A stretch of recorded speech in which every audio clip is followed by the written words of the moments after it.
Allez, ce matin, c'est départ à l'hôpital pour passer un TEP scan.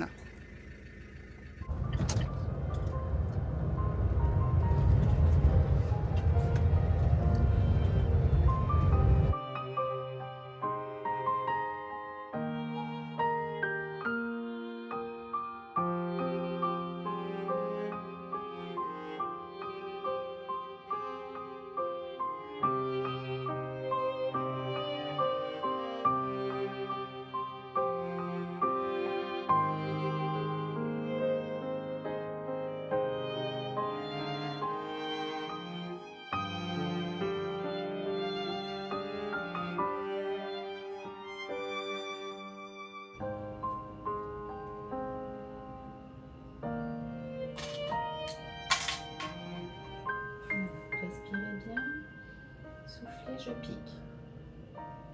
C'est fait, vous pouvez desserrer le poing. Ça va? Rien senti. Bon, ça va aller. Rien senti. Hop, je vous fixe tout ça pour vous brancher avec la perfusion. Donc ça, c'est juste de l'hydratation. Okay. Le produit, c'est vraiment tout à l'heure à 11h05. Okay. Et donc, après le produit, il y a bien une petite heure de... Une demi-heure. Une demi-heure. Ouais. D'accord.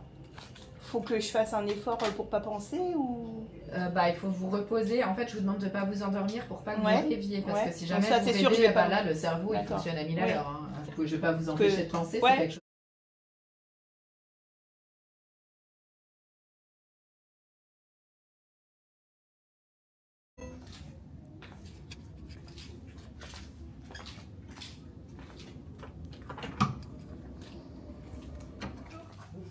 Vous avez rendez-vous? Oui. Alors, venez là, je vais vous accueillir.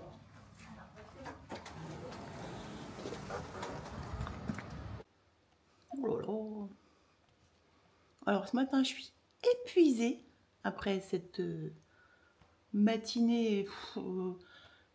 longue matinée à l'hôpital, puisque je suis rentrée quand même, il était 2h moins le quart, en partant à 8h30 de la maison. Et en plus, ce temps, aujourd'hui, oh là là, je vais me faire mon eau citronnée, puis je vais retourner me coucher. Hein. Parce que voilà, je vois pas ma tête, mais... oh.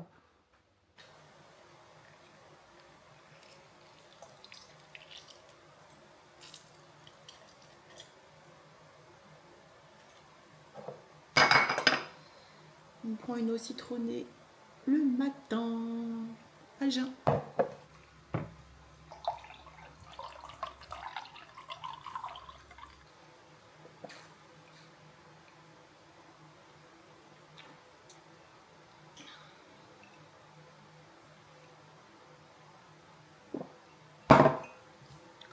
Voilà. Bon, il y a peut-être un peu de bruit, il y a un ventilateur qui tourne. Donc je me prends ça à jeun. J'attends un petit peu, ça parte dans les boyaux. Et après je prends mes médicaments. Tous mes médicaments du matin. Je suis en train de ranger un petit peu là, parce que quand même... j'ai pas été là pendant longtemps et je n'ai rien fait pendant des mois. Donc la maison a quand même eu beaucoup de séquelles. Que ce soit en rangement, en nettoyage, etc. Bref, je suis en train de ranger un petit peu, d'autant plus que je vais profiter de l'été, là, ne sachant pas à quelle sauce je vais être mangée. Je ne sais pas quand, peut-être dans une semaine ou pas, mais bon, moi je compte sur la rentrée. Je me dis que pendant les vacances, les médecins ne sont pas encore tous rentrés, le pneumologue, etc. Donc j'ai envie, j'ai un besoin que tout soit prêt, en fait, pour qu'après, j'ai plus qu'à me concentrer en fait sur les traitements parce que je sais pas si je vais avoir de la chimio, une chirurgie. Si j'ai une chirurgie, c'est quand même l'ouverture du sternum en deux. Enfin, donc il y aura un petit temps de, comme on dit, de convalescence derrière. Donc j'ai ce besoin de tout préparer en fait, que tout soit propre, rangé, pour quand je vais avoir à me concentrer uniquement sur mon corps, sur la maladie et sur la guérison. Et je voulais du coup vous montrer un petit peu ce que je range aujourd'hui et qui était mon quotidien il y a encore quelques mois, que j'avais un petit peu partout à portée de main. Je m'étais même rajouté une petite tablette d'ordinateur, vous savez, les petits trucs un peu bureau là, à côté de mon chevet parce que j'en avais tellement, des produits, des machins, des trucs qu'il me fallait à portée de main pour pas que j'ai à me lever, que en fait j'avais pas assez de place avec ma table de nuit. Bref, je voulais vous montrer un petit peu tout ce que c'était. Donc déjà pour commencer, il y avait le coussin chauffant. Hop, ça je l'utilisais toutes les nuits sur le bas du dos parce que c'était insupportable. À côté du coussin chauffant, j'avais toutes les poches de gel. Ça remplissait un tiroir complet du petit congélateur qui est dans le bas du frigo dans la cuisine. Et on avait tout réorganisé et en fait c'était des poches de gel. Des poches de gel. Alors ça c'est le petit format. J'avais aussi acheté 2 grands comme ça. Donc pareil qui fait froid ou chaud, mais moi je les mettais au congélateur. Vous voyez qui peut soit enrouler comme ça à la jambe, mais c'était pas si pratique que ça malgré l'élastique fourni, soit se mettre en ceinture. On voit pas une image. Il n'y en a pas une image. Enfin, on pouvait se le mettre en ceinture en fait dans le bas du dos. Ça représente en fait en largeur 3 poches de gel comme ça, sauf qu'elles étaient solidaires et en fait on pouvait se le mettre. Je pouvais me le mettre dans le bas du dos. Voilà. Et ensuite il y avait tout ce qui était pour le massage. Alors ça, mon Dieu, ça m'a coûté un bras, j'en ai acheté je ne sais pas combien de tubes. C'est au magasin bio et ça, rien que ça coûte 22 €. Et je sais pas combien de temps ça me faisait, une dizaine de jours. Donc c'était du gel surconcentré et celui-là il chauffait bien. Et c'est vrai que sur les contractures musculaires des cuisses, ça me faisait vachement bien. Ensuite j'avais quoi? Le truc traditionnel pour quand j'avais plus grand chose sous la main. Vector, en fait c'était le massage qui me faisait du bien, mais ça le produit en lui-même, que dalle. Ça c'est un autre gel articulaire en plus petit modèle. Il y avait ça qui était un gel avec une bille, enfin c'était des huiles essentielles. J'avais ça aussi qui était un baume en fait pour les muscles et les articulations. Cette huile qui en fait est la même. En fait j'aimais pas l'odeur. J'ai plus par contre. Il y avait une huile qui était pas mal. C'était pareil à base d'arpagophytum. Bon, je l'ai plus là. Et j'avais par contre un truc super efficace, un petit baume de CBD. Ouais, voilà. Ça, c'est super efficace. Mais ça, c'est super cher. Le prix normal sur le site, c'est 45 €. Et c'est pas gros, hein. Bon, on n'en met pas beaucoup. Et surtout, vu que c'est très cher, on y fait d'autant plus attention. Vous voyez, en épaisseur, bon, il n'y a pas... ça fait quelques applications, mais moi, j'ai dû en acheter 2 ou 3 en tout. Donc, je disais, le prix normal, c'est 45 €. Je dis ça parce qu'en fait, avec... moi, j'avais trouvé des codes sur des influenceuses sur Internet. Et en général, j'avais 50%. Donc ça m'a coûté à chaque fois 22,50 €. Quand même, j'ai envie de dire, quand même. Mais vraiment, c'est au CBD et ça, c'est efficace. Les autres, j'avoue, la plupart des produits, à part ce gel, qui pareil, donc il se trouve sur Internet, hein, mais moi, j'en avais commandé un tube. Les autres, je les ai achetés au magasin bio. Je vous mets un petit peu tout ce qu'il y a dedans. Donc, il y a du camphre, de l'arpagophytum, de la gaultérie aussi. Et celui-là, il est efficace. Les autres, j'avoue, tout ce que j'avais, c'était plutôt une occasion, enfin un support pour masser en fait. Et c'est le massage qui me faisait du bien. Et ça me faisait du bien sur le moment, mais en fait, dès que ça s'arrêtait, la douleur revenait, quoi. Donc voilà, c'est un petit peu tout l'attirail qui était toujours près de moi pendant tous ces mois d'enfer. Je redis toujours le même mot, mais c'était vraiment un enfer, quoi. Et je suis bien contente d'en être sortie, entre guillemets, parce que je sais bien que pour le moment, c'est juste la douleur qui est arrêtée par tout un tas de médicaments que j'ai pas envie de prendre toute ma vie. Mais en tout cas, sortie de l'enfer parce que je peux me tenir debout, parce que je peux à nouveau avoir des projets et surtout, je peux travailler sur le fond, sur mon corps pour que parallèlement aux médicaments qui temporairement endorment la douleur, essayer d'être en meilleure santé en fait et ne plus avoir ensuite besoin des fameux médicaments. Je viens de voir que j'ai oublié de vous montrer ça aussi. que j'avais acheté. Attendez, hop, hop, hop, hop. Tac. C'était des claquettes en fait, pareil, en gel pour mettre au congélateur. Parce que parmi tous ces symptômes, j'avais aussi les pieds, mais en feu. Et ça paraît gadget comme ça, mais putain, c'est super ça. Je les mettais au froid. Bon, c'est pas pour marcher, hein, parce que sinon on explose tout. Hein. C'est vraiment en étant couché. On se met ça comme des claquettes, parce que c'est pareil. Réussir sinon à faire tenir une poche de gel sur les pieds, sous les pieds. Donc des fois, c'est le dessus des pieds qui me faisait mal. Je la mettais à l'envers. En fait, comme si mon pied, c'était ça. Je me la mettais comme ça, en fait. Hop, sur le dessus du pied. Et sinon, bah, pour le dessous. Voilà. Et mes pieds étaient tellement en feu qu'à un moment... Ils se sont mis à peler complètement. J'avais le dessous de pied qui pelait de partout.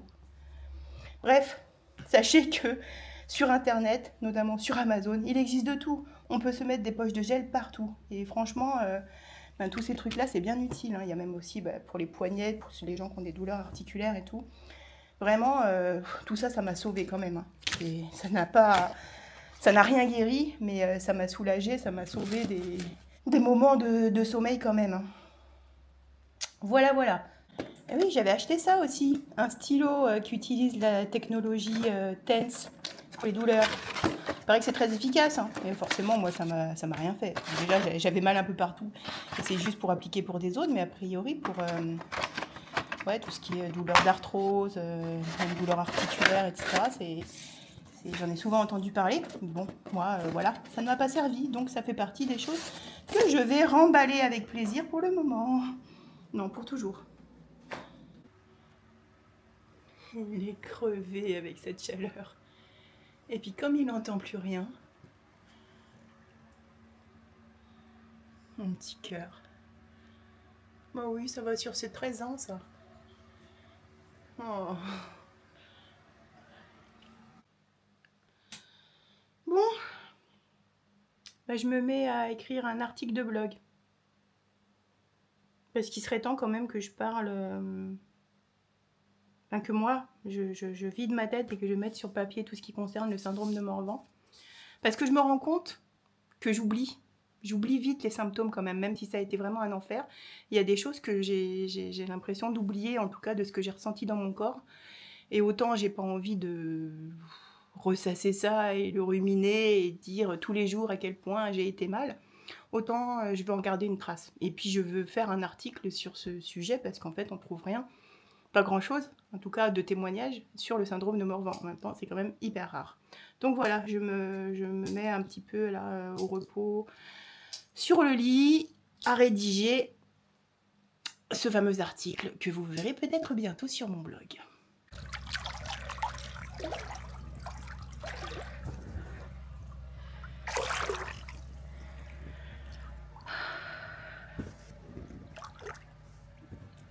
Coucou. On n'est pas bien là? Je connais un qui me regarde de l'autre côté de la vitre. C'est ça que je voulais faire. Hop, je tourne la caméra, comme ça. Tac. Hop, on zoom. Il est où? Est-ce qu'on le voit? Et il est là. Hop, coucou. Bah oui, mais quand tu sors, t'as trop chaud. Tac. Et je veux pas le zoom.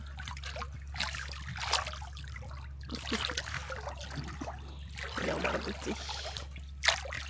Petit clapotis.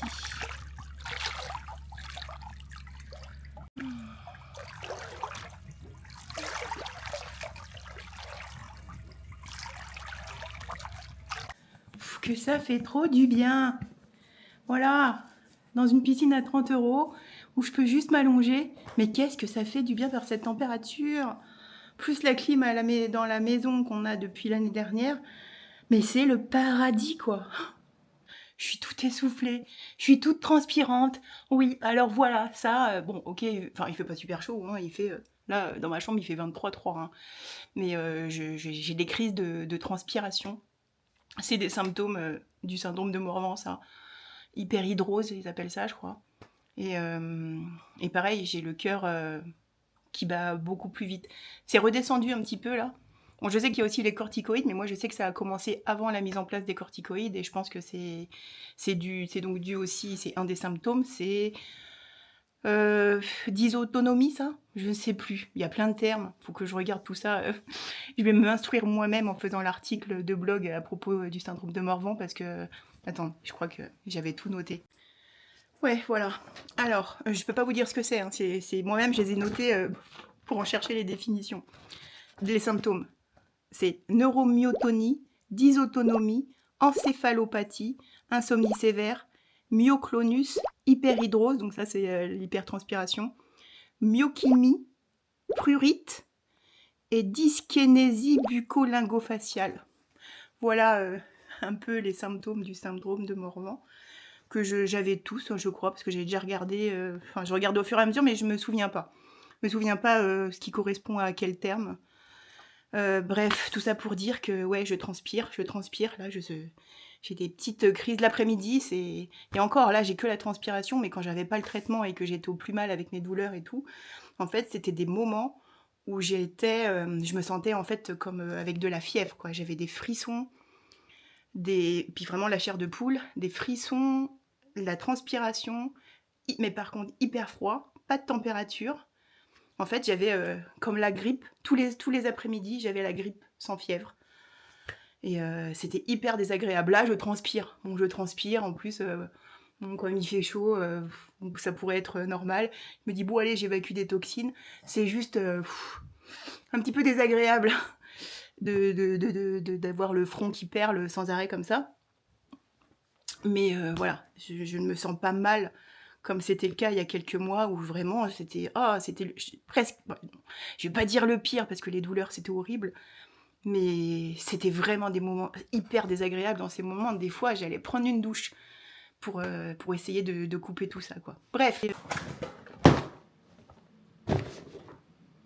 je suis déprimée, je reviens de la pharmacie.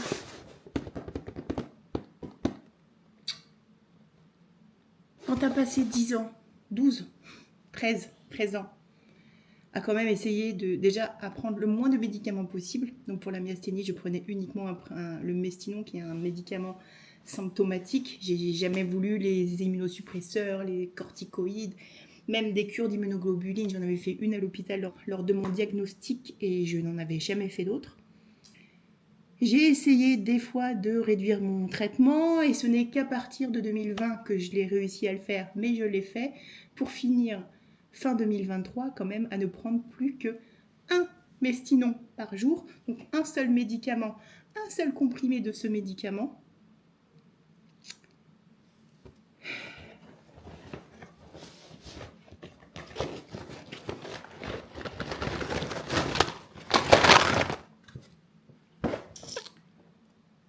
Et voilà ce que je prends aujourd'hui.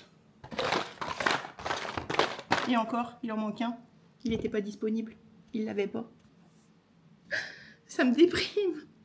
Alors je le fais, hein. Je suis allée à l'hôpital, j'ai fait appel au médecin. Je savais que la solution, ce serait du chimique et du médicament. Et en plus, ça m'a permis de retrouver une vie. Voilà, parce que ça m'a quand même calmé ma douleur. Il m'a fallu tout ça. C'est un remède de cheval, mais ça fonctionne et ça me redonne la possibilité de m'aider, de faire tout ce qui était alimentation, de prendre soin de moi, de chercher en complément alimentaire, etc. Chose que je ne pouvais plus faire quand j'avais trop mal, quand je me enfonçais dans un état dépressif dû à la fatigue, à la douleur, aux insomnies et compagnie. Donc, alors je ne l'ai pas là, parce que c'est celui qui manquait, mais j'ai donc un médicament qui s'appelle la gabapentin, qui est pour les douleurs neuropathiques. J'ai du tramadol LP, donc à diffusion, à libération prolongée. J'en prends du 150, j'en prends un le matin, un le soir.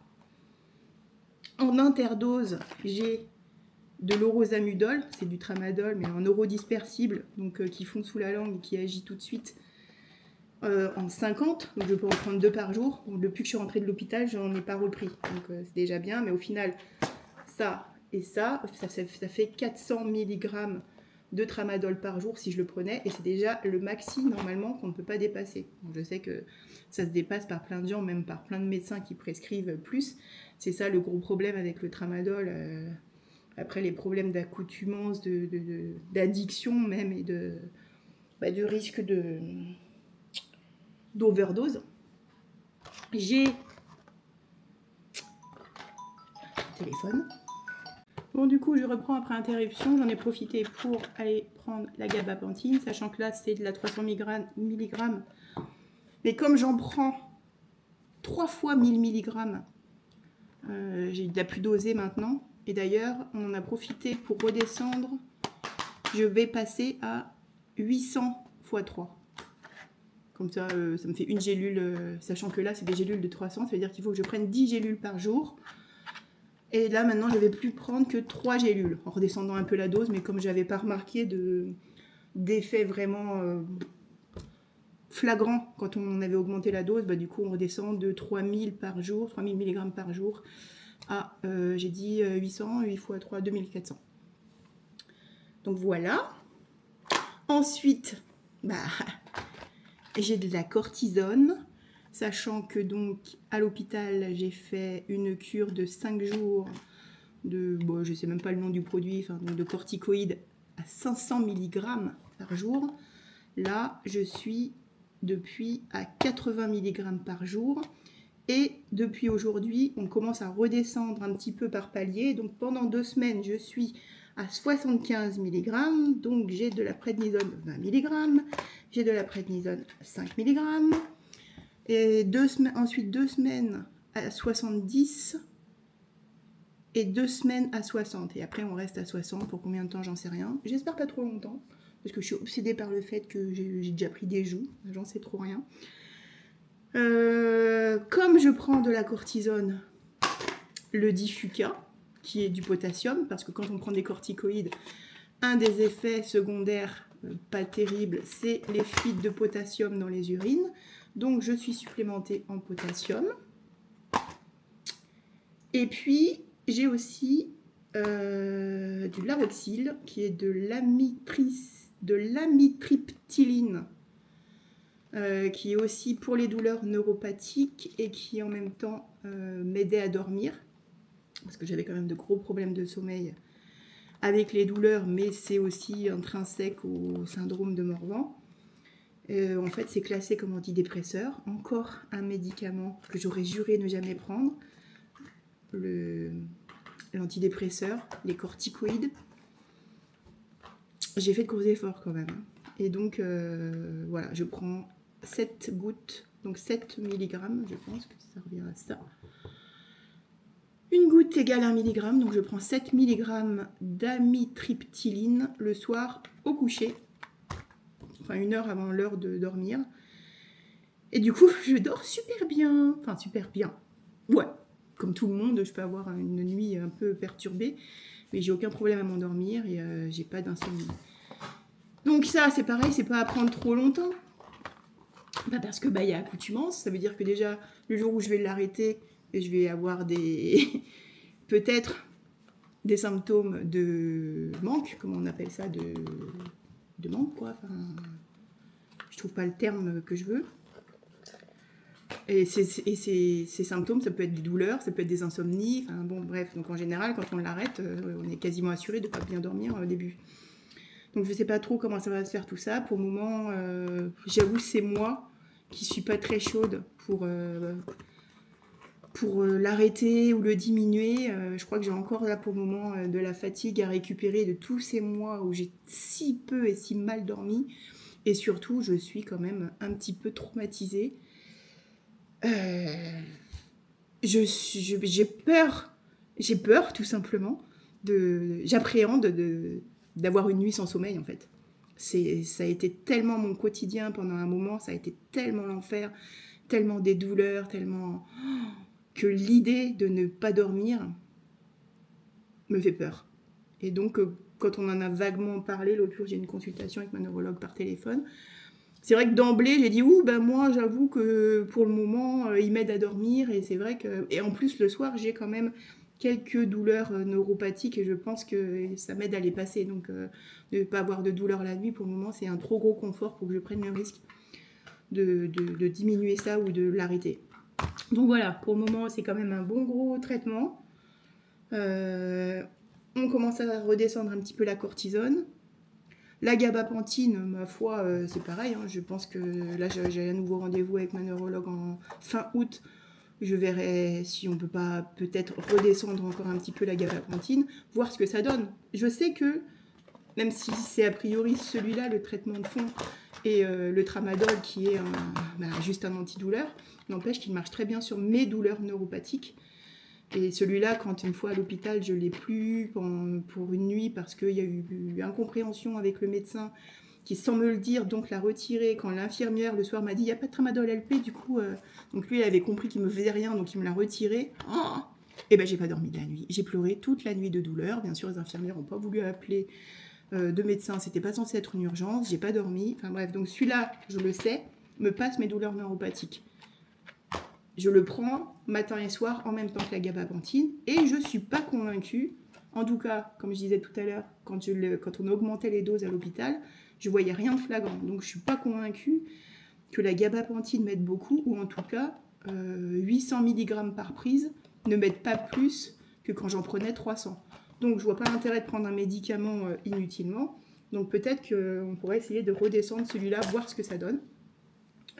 Voilà, pour pas non plus trop en prendre, hein, même si je suis OK pour prendre des médicaments et que j'ai pas fait de difficultés et que l'idée c'est quand même d'en prendre le moins possible, tout en ayant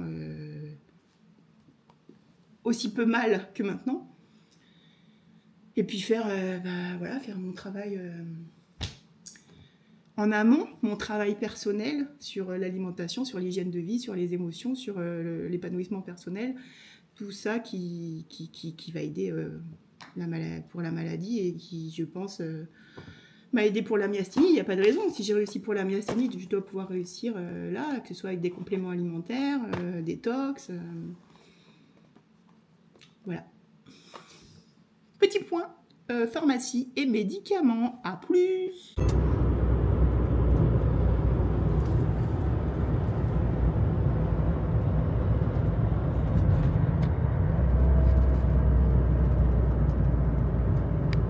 Bon, elle me suit pas.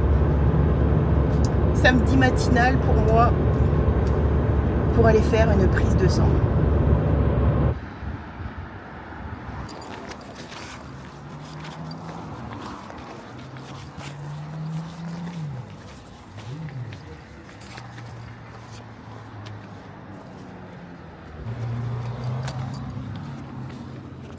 Bonjour.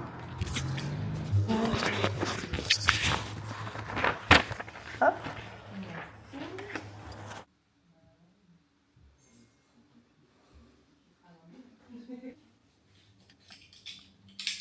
Je serre.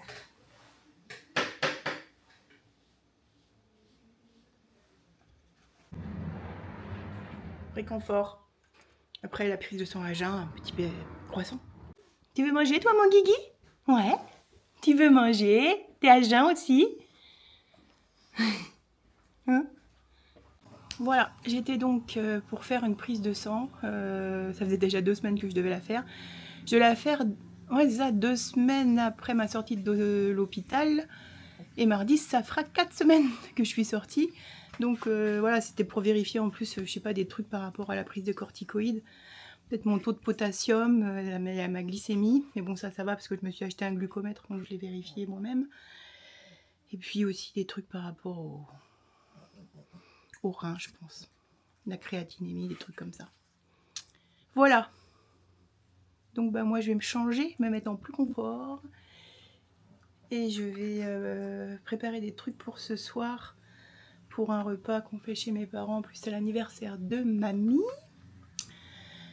Et puis, ouais, je vais me faire un jus orange carotte. Donc pour ce soir, enfin, on va essayer de faire au mieux, faire le moins d'écart possible. Je me suis fait un petit mélange sans sel pour l'apéro avec des noix de cajou sans sel, des pistaches sans sel, un peu de raisin sec Et des amandes sans sel.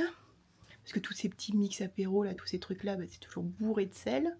En plus, pour rien. Hein. Ça apporte rien. Oui, le sel par rapport à la cortisone, je veux dire.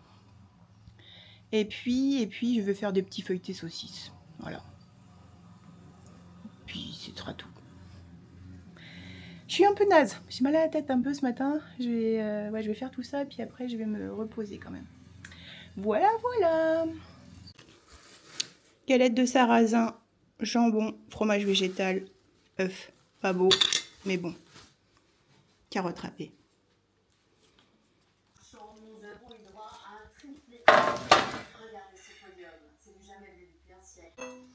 Qu'est-ce que tu fais? Rien, je m'amuse. Mettre un oignon. Ouais. Mais c'est pour qui tu fais ça? Bah pour toi. C'est pour moi? Oui, c'est pour toi. Oui. Fais un sourire à la caméra.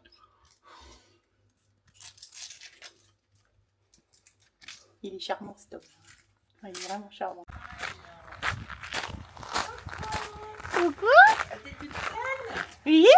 Ma petite belle. Ah, ça fait plaisir de te voir comme ça. Oh, dis donc.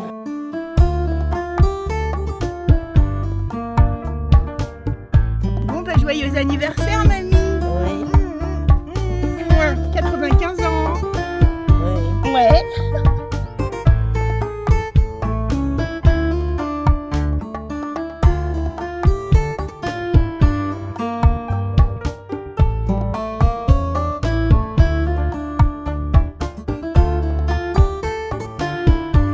Eh ben, joyeux anniversaire. Oh, dis donc, on est ah, bah, À tes 95 ans.